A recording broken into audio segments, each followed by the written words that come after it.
Hola, me llamo Irene Vallejo, soy escritora. Mientras escribía El infinito en un junco, uno de los aspectos de la investigación que más me ha sorprendido y que más apasionante ha resultado ha sido la búsqueda, ¿no?, de los restos, de las huellas de las mujeres en la historia de los libros y de la lectura.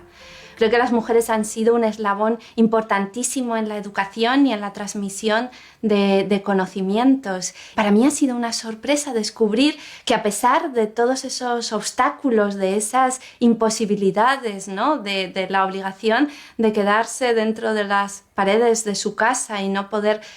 salir al mundo a tener las experiencias que plasmar en los relatos, en los libros, sin embargo ellas han estado muy presentes, mucho más de lo que creemos. Quizá las primeras narradoras de historias, las más antiguas, fueran las mujeres mientras cosían, porque me llama la atención que haya tantos términos en común entre los textos y los textiles, ¿no? Que hablemos constantemente del nudo de una historia, del desenlace de la narración, del hilo del relato, de bordar un discurso, de urdir una trama, y así son infinitos los términos en los que relacionamos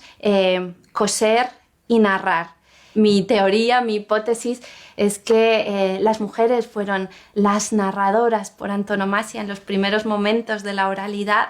y al mismo tiempo que cosían se contaban cuentos, se contaban sus emociones, se contaban sus historias, y por eso utilizaban las metáforas de la costura, del telar, de lo que tenían entre sus manos en ese momento, porque esas son tareas específicamente femeninas. Así que hay allí toda una historia borrada y que es muy difícil de rastrear sobre la aportación intelectual de las mujeres como maestras, como narradoras,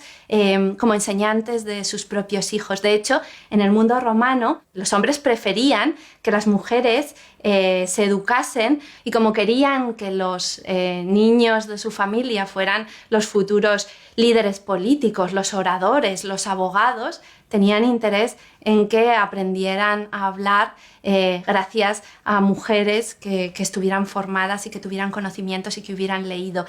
Pero no interesaba la educación de las mujeres por sí mismas, sino solo como una herramienta instrumental para enseñar a otros. Me importa mucho destacar que las mujeres siempre se han rebelado contra esas limitaciones, contra las voces que las hacían callar ya desde la Odisea, y han creado mucho más de lo que yo esperaba. Y me parece fascinante, por ejemplo, un hecho bastante desconocido, que el primer texto de la historia, el más antiguo conocido, con nombre propio, es decir, no anónimo, lo firma una mujer, una sacerdotisa acadia que vivió hace aproximadamente 4.300 años y que se llama Enheduanna. Esta Enheduanna escribió antes que Homero, antes que el autor del poema de Gilgamesh, y nos cuenta en sus himnos, porque ella escribía poesía religiosa, como la primera experiencia creativa relatada por una autora en primera persona. Y la metáfora que ella utiliza tiene mucho que ver con la experiencia de las mujeres, porque ella dice que cuando escribe recibe la visita de la diosa Inanna, que se apodera de ella, que entra en su cuerpo, y que después de esa posesión ella da a luz las palabras. Es el parto del poema. Y esa imagen de crear como una forma de procrear, es profundamente femenina y es muy emocionante. E incluso en sociedades tan misóginas como fue la de los griegos en la antigüedad,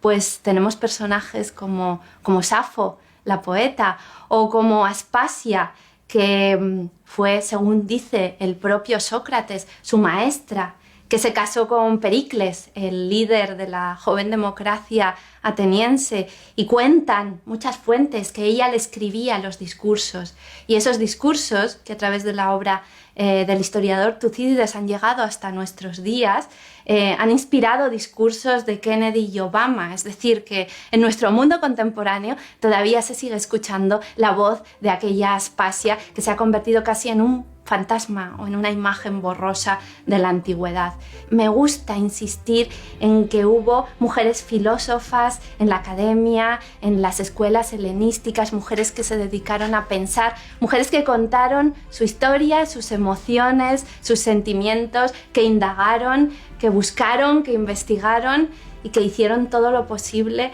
por dejar huellas. Y creo que rescatar toda esa herencia es muy importante también por las niñas que hoy están estudiando, que hoy están aprendiendo y que serán las creadoras de mañana, que sepan que hay detrás toda una historia, que hay unas predecesoras y que el papel de las mujeres como intelectuales, aunque haya sido silenciado y haya quedado en la sombra, es importantísimo y ahora estamos intentando rescatarlo para que nunca más vuelva a caer en el olvido.